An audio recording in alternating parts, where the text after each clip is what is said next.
O presidente Jair Bolsonaro falou agora há pouco ao repórter Tiago Nolasco sobre as manifestações deste domingo. É uma entrevista exclusiva à Record TV que você vê a partir de agora. Agora são 7 horas da noite, no momento dessa gravação deste domingo, onde foram registradas manifestações em mais de 150 cidades de 26 estados e aqui no Distrito Federal. E nós viemos conversar com o presidente Jair Bolsonaro aqui no Palácio da Alvorada. Qual que é a avaliação do senhor dos protestos deste domingo?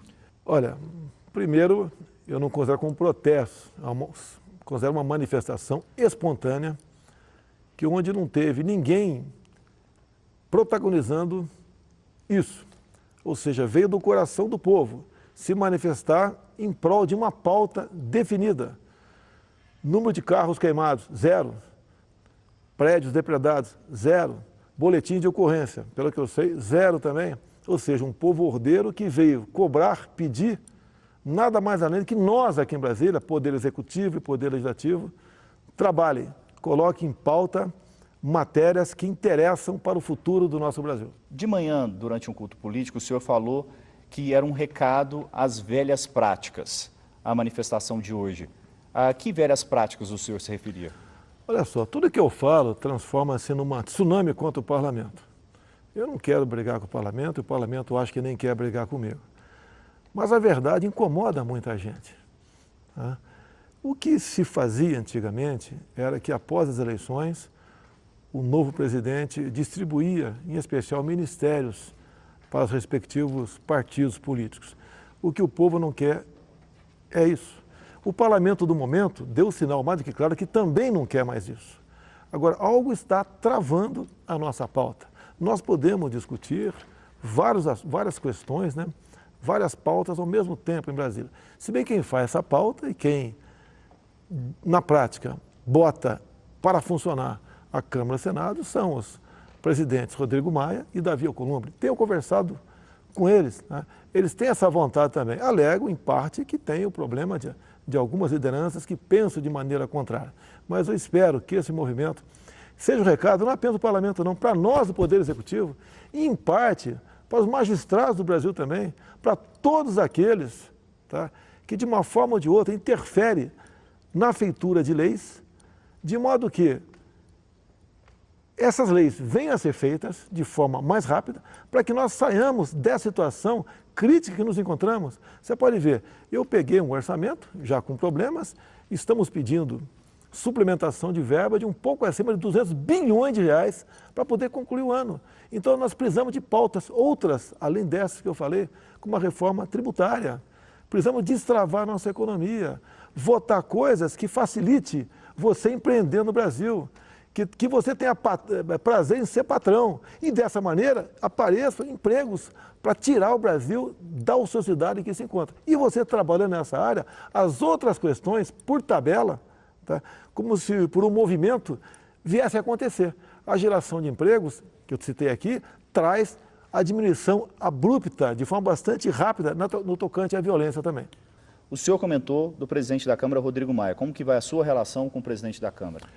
Nós temos conversado, não com a frequência talvez que nós queiramos, né? Mas vai indo bem. O Rodrigo Maia é uma pessoa que é diferente de mim. O que eu falo, né, os ministros, depois de alguma conversa, cumprem aquele objetivo. Ele não tem esse poder dentro da Câmara, porque cada partido tem uma direção, um norte diferente. Mas ele é uma pessoa importante, acredito que esteja fazendo a sua parte dentro da Câmara.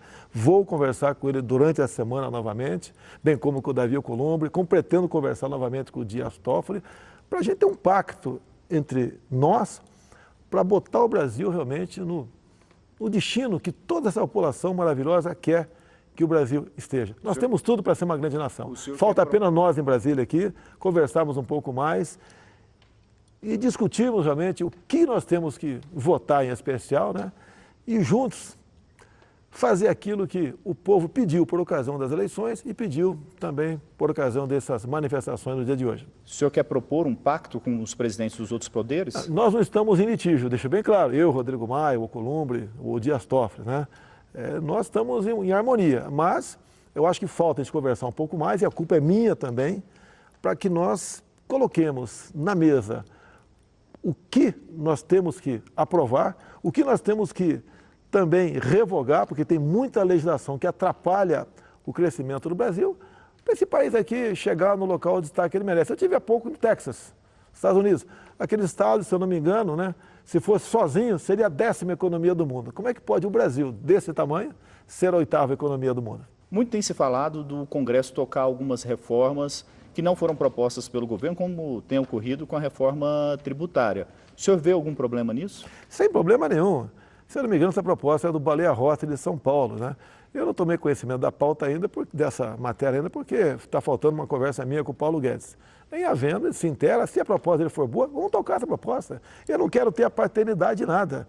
Tá? Se alguém quiser ser o pai da criança, nada contra, vá ser o pai da criança. Nós queremos fazer com que se destrave a nossa economia, menos burocracia, o Estado interfira menos nas decisões que a população tem que tomar, queremos dar mais liberdade a todos. Eu pretendo, inclusive, né, ter um dispositivo da Constituição que diz que é de responsabilidade do governo federal tais assuntos. Eu quero passar esses assuntos, no que for possível, desde que não encontre óbices constitucionais, passar para os estados. Eu gostaria que cada estado tratasse do seu Código Penal, da sua legislação ambiental, do seu Código de Trânsito. Eu gostaria que eles tratassem desses assuntos e assim sendo, além de você deixar a União pensar naquilo que é mais importante no macro, né, e essas coisas um pouco menor fiquem para os estados. Quer ver? O que, com todo respeito, né, nós aqui do DF, eu estou aqui no Distrito Federal, tem conhecimento com profundidade sobre a legislação ambiental de Roraima. Eu acho que a Assembleia Legislativa de Roraima que deve tratar dessa questão ambiental. Assim como a Assembleia Legislativa do Pará tem que tratar da questão mineral deles, se legaliza ou não o garimpo. A questão indígena, quem tem que tratar desse assunto, para o estado do Amazonas, em grande parte, estão lá nossos índios. Então a ideia é exatamente essa, para que a gente dê liberdade, para que cada estado toque da melhor maneira possível as suas pautas. Um dos temas mais citados nos protestos de hoje foi a questão da reforma da Previdência. O senhor pretende mudar alguma coisa na articulação política da reforma? Eu te pergunto, o que eu tenho que fazer?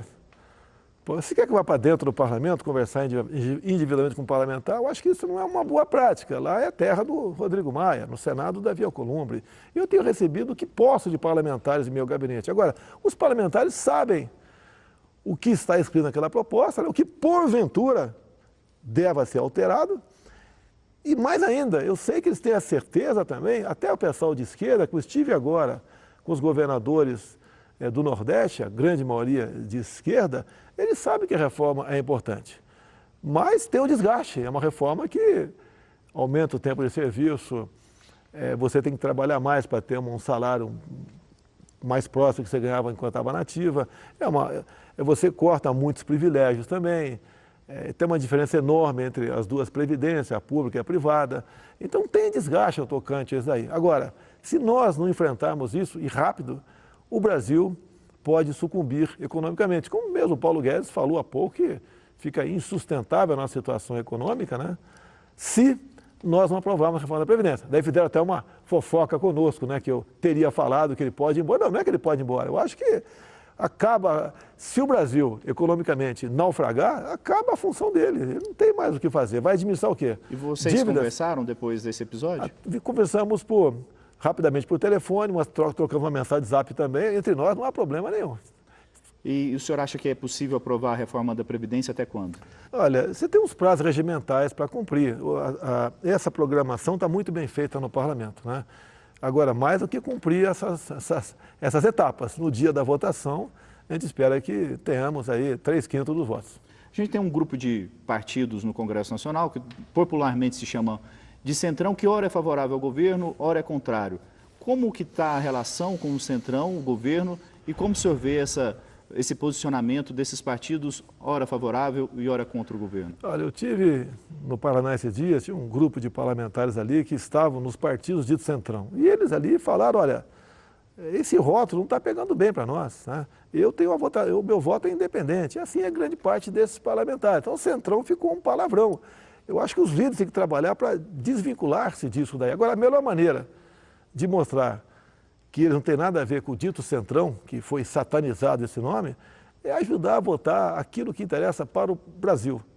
E agindo dessa maneira, terá o reconhecimento por parte da população. Eu digo a todos meus amigos parlamentares, eu fui parlamentar por 28 anos. Não existe para nós, parlamentares, um reconhecimento maior do que vem acontecendo comigo ao longo dos últimos anos, não só por ocasião das eleições, como eu cheguei aqui e depois que cheguei também, a maneira como o povo nos trata, em grande parte eu devo a muitos parlamentares também esse mandato, que eles trabalharam para mim durante a campanha. E acredito que uma parte considerável dos parlamentares não querem ser rotulados a centrão, ao grupo clientelista ou aquele grupo que quer negociar alguma coisa para votar. Então o que falta? É se libertar, é procurar o líder, discutir a pauta e tocar o barco. O senhor recebe ainda esse tipo de pedido de grupos parlamentares para ter algum favorecimento, alguma indicação dentro do governo para votar a favor do governo? Eu só tive, em um momento, 2 parlamentares pedindo ministério para mim. Mas nenhuma das vezes que me encontrei com eles houve esse tipo de pedido. Todos dizendo que queriam realmente trabalhar pelo Brasil. E realmente eu acho que eles querem, mas tem alguma coisa que está travando isso daí que eu não sei explicar para você o que seria. Citar?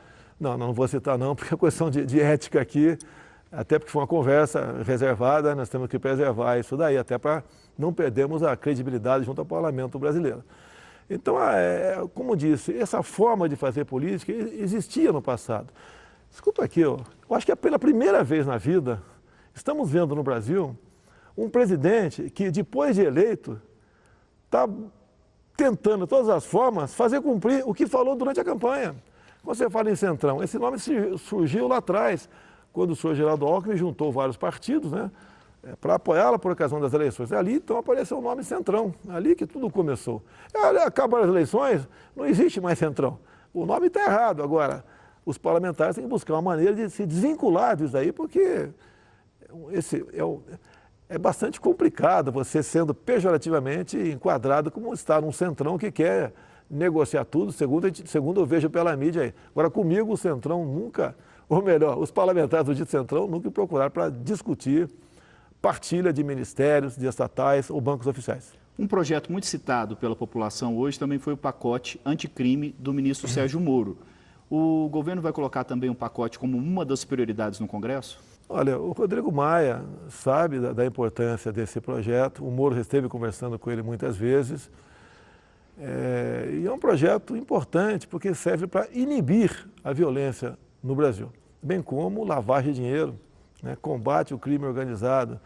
Então, é um projeto que, uma vez transformando-se em leis, o governo federal, né, vai ter um poder muito grande de inibir a violência e o crime de corrupção. Nos protestos do dia 15, o senhor chamou os estudantes de imbecis úteis. Idiotas úteis. Então, as duas formas, então, eu exagerei, concordo, exagerei, né?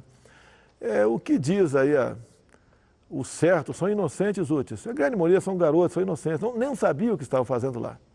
Tá? Então, na teoria grancista, né, usa-se a inocência das pessoas para atingir o objetivo. E uma vez atingindo, as primeiras vítimas são exatamente essas pessoas. Então, a garotada foi na rua contra corte na educação. Não houve corte.